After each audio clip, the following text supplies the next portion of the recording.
Em nome do Pai, do Filho e do Espírito Santo. Amém. Meus queridos irmãos e irmãs, hoje celebramos a memória dos mártires Santo André Dunlac e seus companheiros. Queremos recordar essa grande história, a história maravilhosa de martírios, de fidelidade, de amor a nosso Senhor Jesus Cristo, que aconteceu ao longo de toda a história da Igreja. E o Evangelho de hoje fala exatamente disso, fala dessas perseguições. Nosso Senhor, que está falando dos fins dos tempos, Ele está falando também dos sinais que acompanharão os cristãos ao longo dos séculos. Nós vimos na homilia de ontem que existem sinais da época de Jesus, sinais que aconteceram já há 2000 anos atrás. A destruição do templo é um destes sinais. Mas Jesus também profetizou sinais que iriam acompanhar os longos anos da história da Igreja. E nós vimos que isso já aconteceu durante esses 2000 anos. São sinais da perseguição da Igreja, os sinais das guerras e revoluções. E depois vimos que haverá sinais do fim iminente, ou seja, do fim que está bem próximo, e aí será a grande tribulação, os sinais cósmicos e a segunda vinda de Cristo para julgar os vivos e os mortos. O Evangelho de hoje fala de uma realidade permanente durante esses 2000 anos de igreja, que é a perseguição, não é? Então, antes de virem os sinais cósmicos, antes de Jesus vir com glória julgar os vivos e os mortos, ele diz: sereis presos e perseguidos, sereis entregues às sinagogas e postos na prisão, sereis levados diante de reis e governadores por causa do meu nome. Vejam, isso daqui que São Lucas está narrando como uma profecia de Cristo, e de fato Jesus profetizou isso, os cristãos que estão lendo essas páginas do Evangelho já estão vendo como profecia realizada. Ou seja, a perseguição está acontecendo, não é? Quando estas linhas foram colocadas no pergaminho, no papel, no papiro, não é? Então, quando Lucas escreveu este Evangelho, a perseguição já estava acontecendo. O próprio Lucas narra esta perseguição acontecendo no seu outro livro, nos Atos dos Apóstolos. Ele narra o martírio de Santo Estevão, o martírio de São Tiago, as perseguições feitas a São Pedro, foi levado diante da sinagoga e diz: convém antes obedecer a Deus do que aos homens. As perseguições feitas a São Paulo, não é? Todas as suas angústias e dores diante dos tribunais.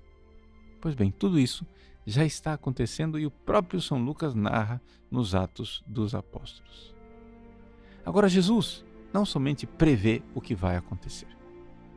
Jesus também está aqui nos dando estas palavras para que nós tenhamos duas coisas: o sentido disto tudo, por que é que Deus permite estas coisas, e o segundo, como é que nós devemos nos comportar diante disso tudo.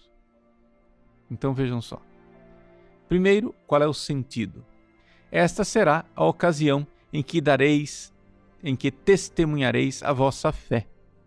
Então, vejam, o sentido das perseguições é a ocasião de os cristãos testemunharem a fé. Veja, pode ser que o cristão não consiga testemunhar com palavras, mas ele irá testemunhar com as suas atitudes, com o seu comportamento. Pode ser que ele não testemunhe para multidões, ele não consiga fazer um discurso onde milhares de pessoas escutem o seu testemunho, mas ele testemunhará em vida, pelo menos aos seus carcereiros, aos seus algozes, aos seus executores, aqueles que irão matá-lo. Pois bem, Aqui está o testemunho do cristão. E o que quer dizer isto? O que é que o cristão testemunha?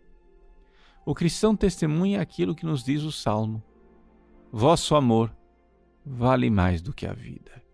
Ou seja, o amor de Deus, estar em amizade com Deus, a fidelidade a Jesus, a sua palavra, aos seus sacramentos, a sua santa igreja, vale mais do que a vida.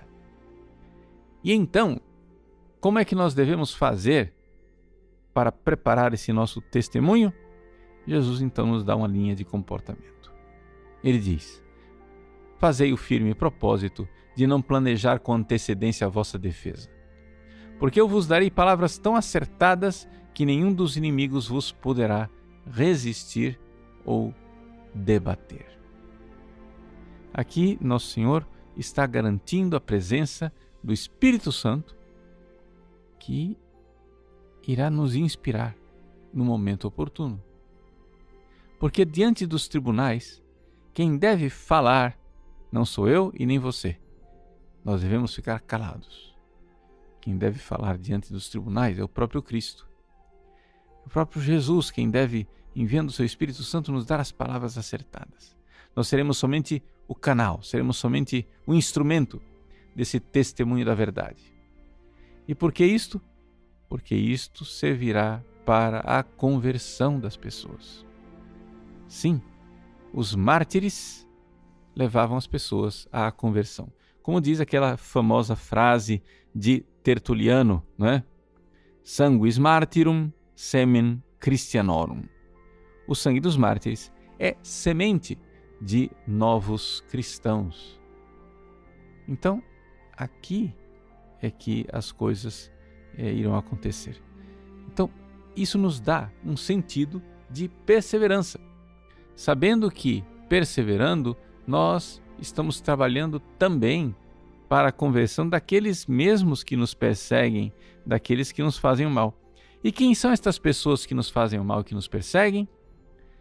Muitas vezes nós não precisamos procurar do outro lado do oceano essas pessoas. Elas não estão longe de nós.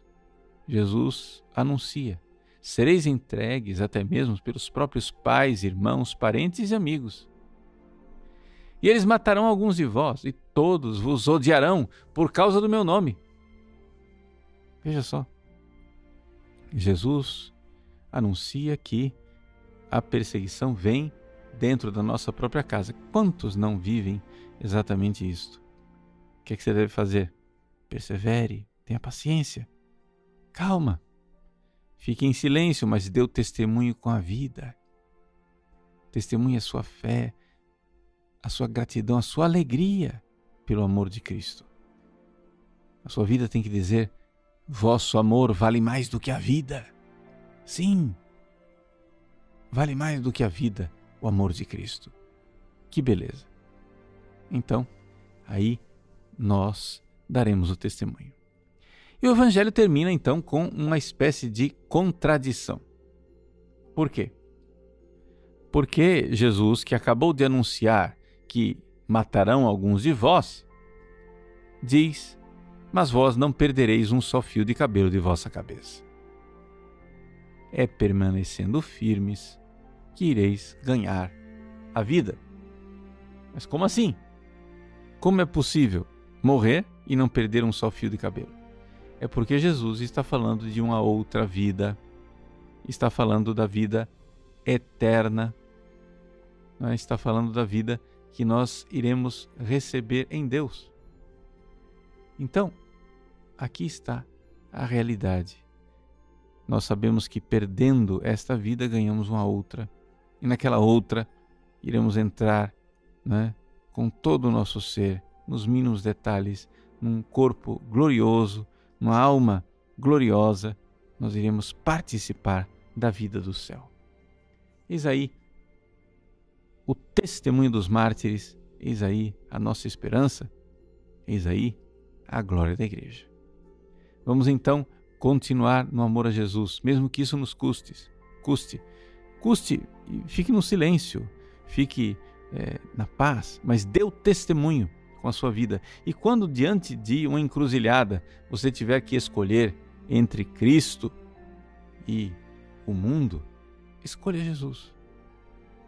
Dê seu testemunho e derrame o seu sangue por aquele que derramou o sangue dele por você. Vosso amor vale mais do que a vida. Deus abençoe você. Em nome do Pai, do Filho e do Espírito Santo. Amém.